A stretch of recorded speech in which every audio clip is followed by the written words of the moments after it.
정 목사님, 두 번째 사회농업 처방은 또 어떤 게 있을까요? 예, 저는 이제 두 번째는 이 토지를 이용해서 불로소득을 취하려고 하는 네. 그 어떤 행태도 근절하는 그런 방안이 이번에 좀 마련되었으면 하는 겁니다. 네. 예컨대 토지 공개념 도입 같은 거지요. 예. 예. 토지 공개념 관련한 법안은 근데 헌법재판소의 위원으로 이미 폐기되었어요. 그래서 아마 이번에 정부가 토지 공개념 도입 같은 급진적 대응보다는 뭐 LH 5법이라는 이런 입법이 현실적이라고 이렇게 주장하고 있는 것 같은데. 예. 물론 이제 발등에 불이 떨어졌으니까 시급하게 뭐 지금 뭐 말씀하신 대로 LH 5법 예. 그 만들어 대처해야 되겠지요.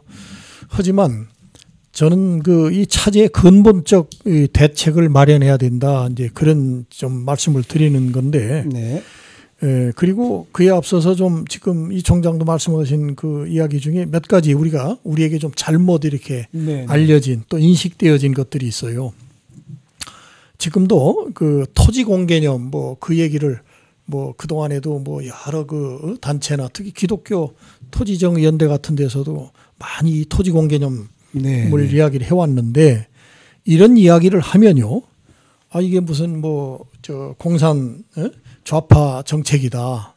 혹은 사회주의적 발상이다. 지금 이렇게 하면서 발끈하는 사람들이 많아요. 네. 그런데 처음에 이 토지 공개념 제도를 도입한 것은 지금의 이 야당인 국민의힘 그 전신인 노태우 정부가 이 법을 만들었다는 겁니다. 네. 예. 오히려 당시에 제가 알기로는 이 진보적 그런 생각과 어떤 보수적 입장에 중도적 입장에 서 있던 그 정치인들이 오히려 이걸 반대했다고 그래요. 네. 이게 굉장히 아이러니죠. 예. 당시 노태우 정부가 이 법을 도입하게 된 그 이유를 이렇게 얘기를 합니다. 투기는 망국의 길이기 때문에 네.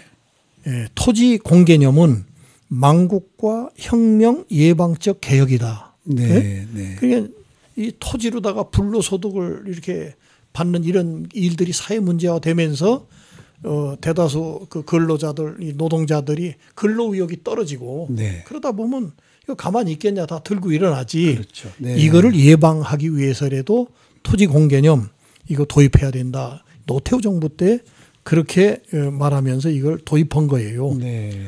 그리고 또 하나 이제 방금 이게 우연 심판을 받았다. 그렇습니다. 네, 이게 네. 폐기됐다 그랬는데 그게 아니고 당시 헌법재판소가 미실현 이익에 대해서 과세하는 거. 네. 다시 말하면 앞으로 미래에 그 얻어질 수익을 기반으로 세금을 매기는 거. 네. 그거에 대해서 우연 판정을 한 것이지 그 토지 공개념 자체가 우연이다.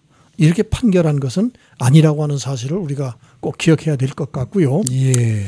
어쨌든 이런 그 헌재의 그 판단을 이유로 해서였든지 간에 네. 아니면 당시 그 IMF 그 경제 위기 탓이었든지 간에 이 김대중 국민의 정부가 이를 폐기한 거는 참 그 아쉬운 생각이 들고 어떻게 보면 역사적 좀 아이러니다 이런 좀 생각을 갖게 됩니다. 네.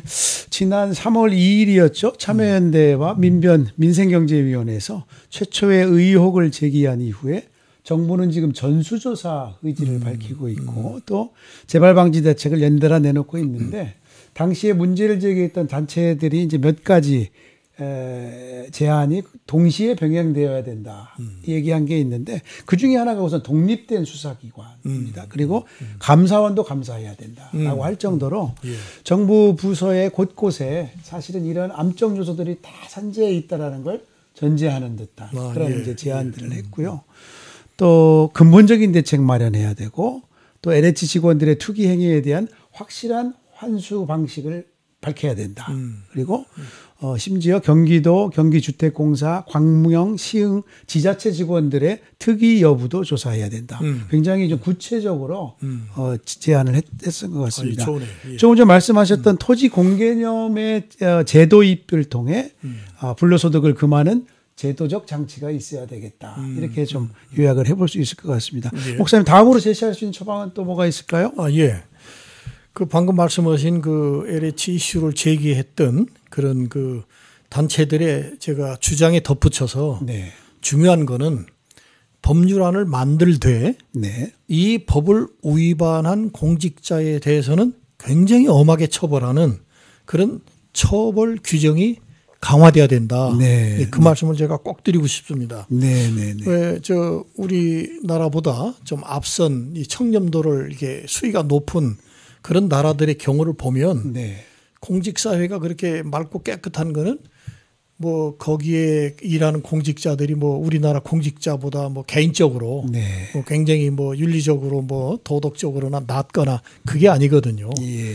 제도로다가 공직자로서 이런 위법 불법을 행하면 이제 속된 말로 살아남을 수 없을 만큼 예. 엄하게 이 제도로 이것을 규제하기 때문에 이런 청렴도가 유지 저는 된다. 네. 이걸 우리가 좀 꼭 좀 기억을 좀 하면서 차제에 저희가 네. 몇 번 그 이 사회 너머에서도 좀 주장을 했지만 예.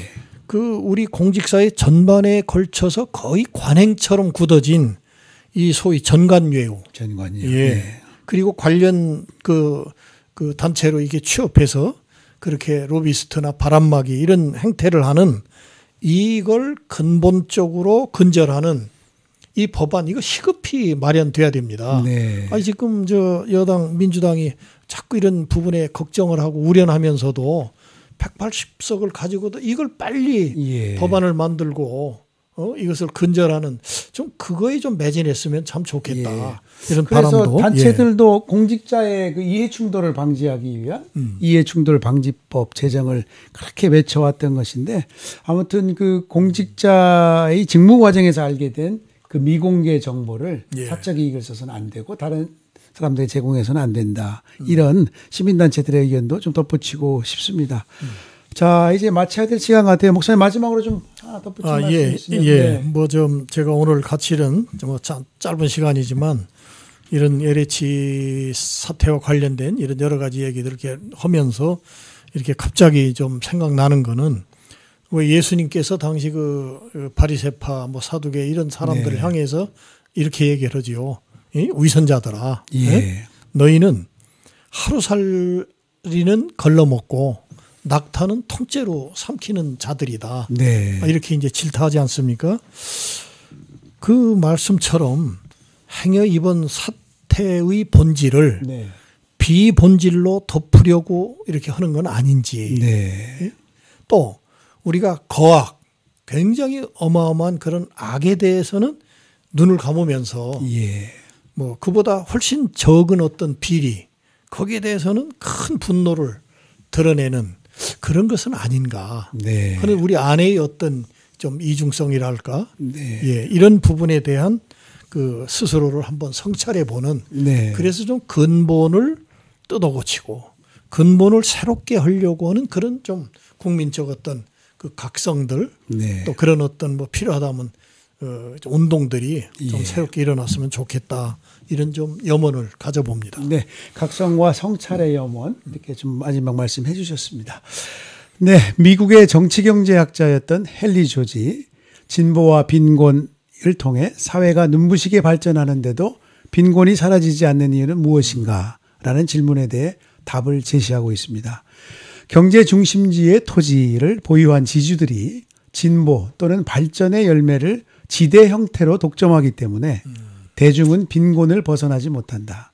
문명이 발전해도 진보와 빈곤이 동시에 존재하는 것은 경제활동과 인간 생활의 중심지 땅을 가진 사람이 모든 진보의 열매를 독식하기 때문이다. 따라서 토지 독점에서 발생하는 불로소득을 모두 세금으로 징수하는 대신 소득세와 거래세 등 모든 종류의 세금을 다 폐지하자고 했던 것이죠. 헨리 조지의 주장이 맞다 틀리다를 넘어 온 인류가 상생과 협동 경제를 발전시켜야 할 시점에 우리에게 근본적인 질문을 던져주고 있다고 생각합니다. 사이 넘어 오늘 방송 마치겠습니다. 다음 주에 찾아뵙겠습니다. 안녕히 계십시오. 네, 안녕히 계십시오.